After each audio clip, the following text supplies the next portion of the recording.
Take a close look at this column of data. Amid thousands of rows of baseline static, there is a sequence of 6 characters, 6EQUJ5. Only after this sequence was printed did a researcher circle it in red ink and write a single word in the margin. This animated graph shows exactly how the IBM computer logged signal intensity. The system used numbers 1 through 9 for low-level noise, and the alphabet, A through Z, for higher intensities.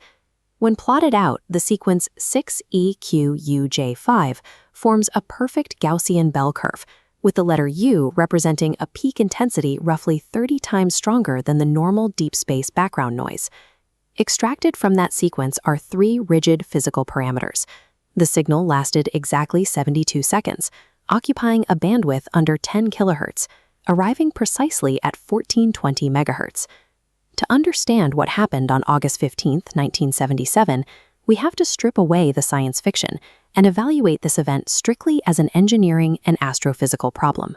We have to test 48 years of competing hypotheses against the unyielding physical constraints of the telescope that captured the data. Treating the WOW signal as a bounded mathematical anomaly is the only rigorous way to determine what we are actually looking at. We either have the signature of a completely new astrophysical process, or we have an extraterrestrial beacon. The foundation of this search was laid 18 years before the signal was detected. In 1959, physicists Giuseppe Cocconi and Philip Morrison published a paper establishing neutral hydrogen as the logical frequency for interstellar communication. This cosmic radio spectrum chart highlights a region known as the water hole. Hydrogen is the most abundant element in the universe, and its neutral atoms naturally emit radio energy at exactly 21 centimeters, or 1420 megahertz. Because the background noise of the galaxy is remarkably quiet at this exact wavelength, it functions as the universe's natural tuning fork. Astronomer Frank Drake tested this theory a year later with Project Ozma, normalizing the idea that if a civilization wanted to be heard, they would broadcast on the one frequency every other radio-capable species was already monitoring. Natural astrophysical bodies like stars and nebulae broadcast radio waves across a wide, noisy spectrum. An engineered transmission, however, focuses its energy into a single narrow band to stand out against that background. The WOW signal's bandwidth was 20 times narrower than a standard terrestrial FM radio station.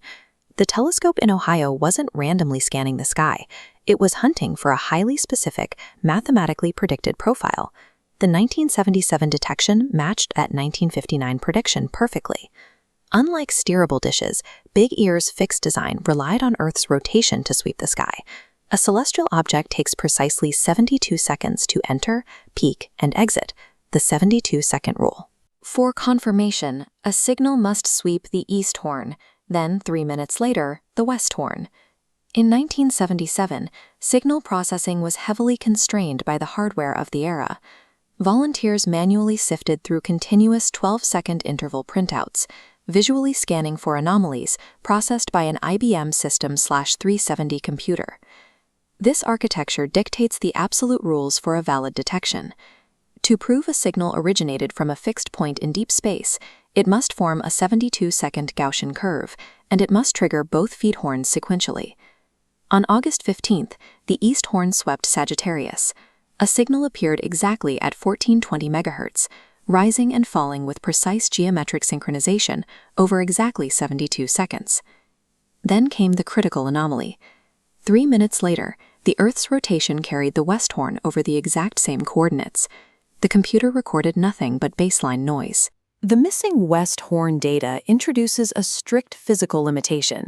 It mathematically proves the source was a transient burst.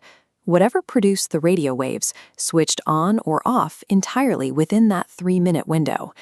Over the following decades, SETI researchers deployed vastly superior instruments to systematically observe those specific coordinates in Sagittarius, looking for a recurrence.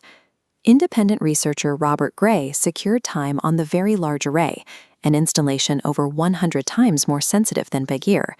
He scanned the region to see if a weaker, continuous source was present that might have briefly flared in 1977. He found nothing.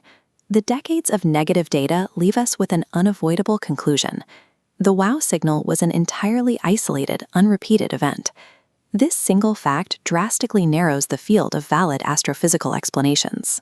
This matrix lays out 4 strict constraints any hypothesis must satisfy: 1420 MHz, extreme narrow band, 72-second transit profile, and single horn anomaly. Interstellar scintillation broadens bandwidth, violating the narrowness rule. A diffuse cometary cloud cannot produce the sharp point source 72-second profile. Both fail. The most rigorous astrophysical model arrived nearly 5 decades later. In 2024 and 2025, Abel Mendez's Arecibo WOW project team published findings based on vast archives of data recovered from the Arecibo Observatory. Mendez's team proposed a rare phenomenon, a sudden intense radiation burst, likely a powerful magnetar flare, striking a cold interstellar cloud of hydrogen gas. This sudden burst of energy causes the hydrogen cloud to undergo stimulated emission, effectively turning it into a massive temporary astrophysical laser, known as a maser. This maser model uniquely satisfies the matrix. It naturally produces radiation at exactly 1420 MHz. The team's recovery of unpublished observational records revised the WOW signal's peak intensity up to an immense 250 Janskis, consistent with a powerful maser flare. And because the flare is triggered by a brief magnetar burst, it perfectly explains the transient single-horn nature of the detection. An extraterrestrial beacon still matches the 1959 predictions, but the 2025 Arecibo model gives us the first mathematically plausible natural mechanism for high-intensity, narrow-band 1420 MHz transients. The enduring tension of the WOW signal lies squarely inside the Fermi paradox and the Drake equation. We are trying to solve for a specific variable, the lifespan of transmitting civilizations, and whether their signals overlap with our brief window of listening. Mendez's maser theory provides an elegant physical mechanism. However, astronomers have yet to directly observe a natural maser flare that perfectly matches the WOW signal's extreme narrowness and intensity. Without that corroborating observation, the event remains scientifically unresolved. In over 60 years of systematic radio SETI scans, we have logged endless interference and natural noise. Against that absolute silence, this 72-second burst remains the single most tightly constrained, unconfirmed anomaly in astronomical history. Jerry Eman, the astronomer who wrote "Wow" on the printout, spent the rest of his career exercising strict scientific restraint. He refused to declare the signal extraterrestrial, but he equally refused to dismiss the pristine quality of the data. The ultimate value of the WOW signal does not depend on proving the existence of an alien intelligence. Its legacy is serving as a boundary marker of human astrophysics, a single data point from a Tuesday night in 1977 that proves exactly how much of the dynamic radio universe we have yet to understand.